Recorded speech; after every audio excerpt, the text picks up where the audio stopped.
بسم الله الرحمن الرحيم نحمده ونصلي على رسوله الكريم. We greet you on this, the 17th day of the month of Rabi'u Thani of the year 1445, the 30th day of October, I believe it is, of 2023, from my Caribbean island of Trinidad with Assalamu alaikum wa rahmatullahi wa barakatuh, a greeting of peace. And we return today to the topic which we addressed earlier, the Qur'an and the fate which awaits Israel. That was part one, in which we spoke about the link between Pharaoh, the body of Pharaoh, the rediscovery of that body, and what are the implications of the discovery of the body of Pharaoh, which was preserved for thousands of years, as mentioned in the Qur'an. And then we went to the subject of Gog and Magog and how they are taking the Jews on a ride, and it's the last ride on which they'll ever go. And we identified Gog and Magog as, from the Qur'an, as those who will bring the Jews back to Jerusalem to reclaim it as their own 2,000 years after the Lord God had expelled them and banned their return. This is from the Qur'an. We didn't go to Hadith, we didn't go to Tafsir, we went to the Qur'an, which is absolute truth. This is the proper methodology. And we can go to Hadith, we can go to Tafsir subsequently on the condition that they are in harmony with the Qur'an. And we identified Gog and Magog as those who control power in modern Western civilization. And we can see that they are now being drawn to the Holy Land. Gog and Magog are coming back to the Holy Land because the American warships and aircraft carrier, and the French and the British, now the Germans also want to be part of it. They're all being sucked into the Holy Land. What they don't know is once you go in, you'll never be able to come out. That's all for enough. And now today we want to go to a second part of the subject of the Qur'an and the fate which awaits Israel. And this has been dealt with in my book. You see the cover of the book on the screen. The book entitled Dajjal, the Jassad, and Akhiru Zaman. Dajjal, the Jassad, and Akhiru. If I remember, if that's the topic, the title of the book. And you'll see the cover on the screen, inshallah. And this is a subject which is connected with King Solomon. And so Israel should be interested. The Prophet Solomon, Nabi Sulaiman alayhi salam, who is also a king.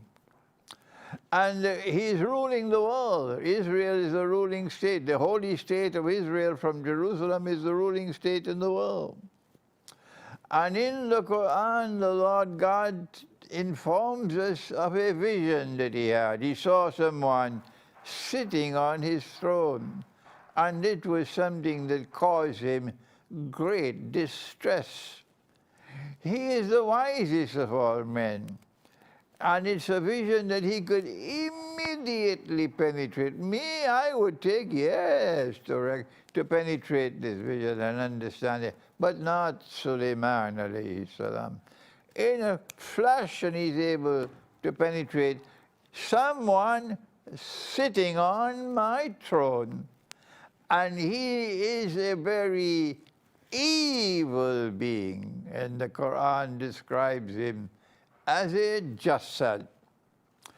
And he immediately recognizes the implication of this vision, and he makes a prayer to the Lord God, and he asks that no one should be able to inherit my kingdom after me. ربنا اغفر لي وهب لي بعد أعوذ بالله من الشيطان الرجيم وهب لي ملكا لا ينبغي لأحد من بعدي. that no one should be able to inherit my kingdom after me. And the second meaning, and that there should never ever be another kingdom comparable to mine. And Allah answered his prayer. And after he died,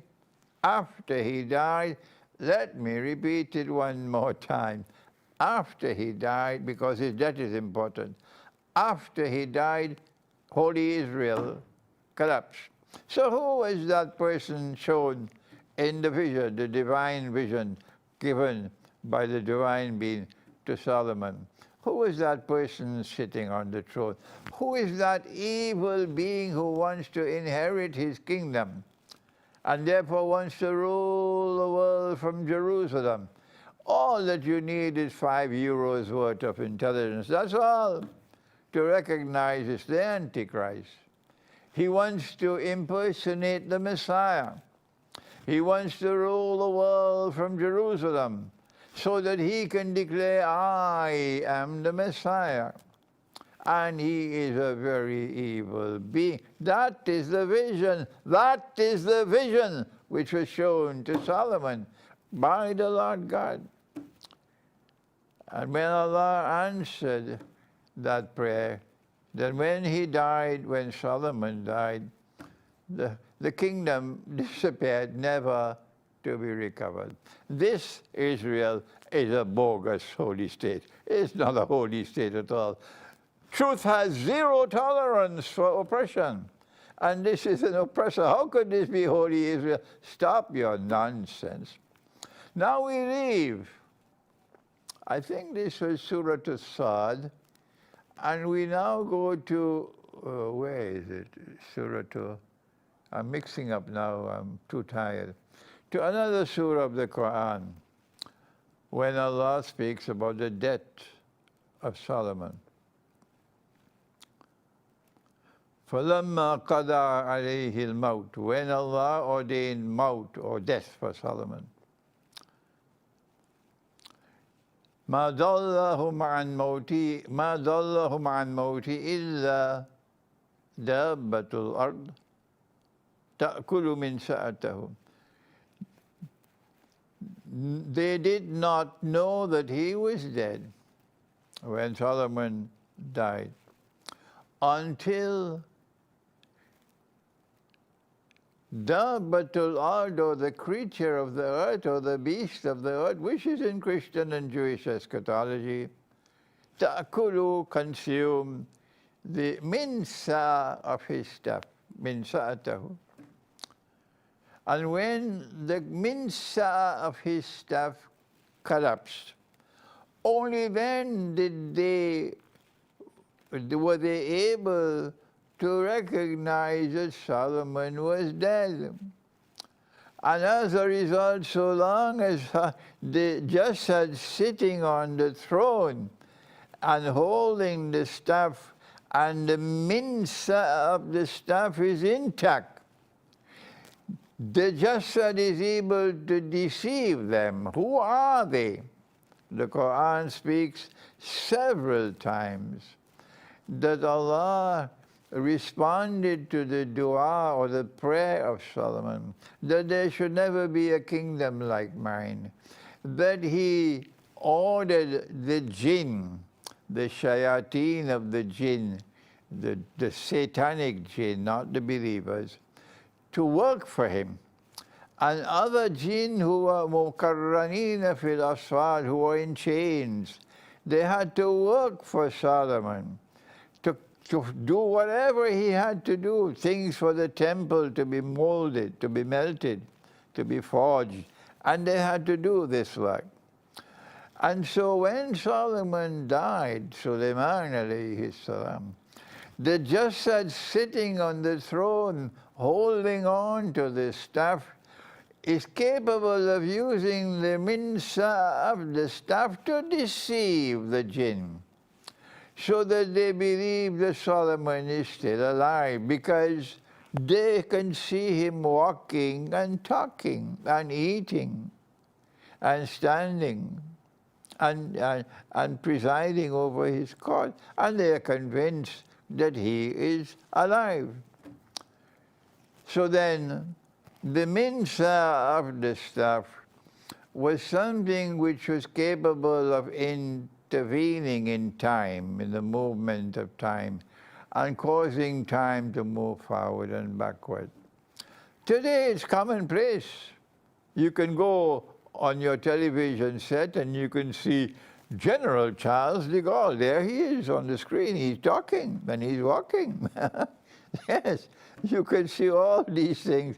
People who have died and still they're on the televisions. But at that time, no one thought it was possible. So the minsa of the staff is a capacity of the staff, if you're holding the staff, to intervene in time.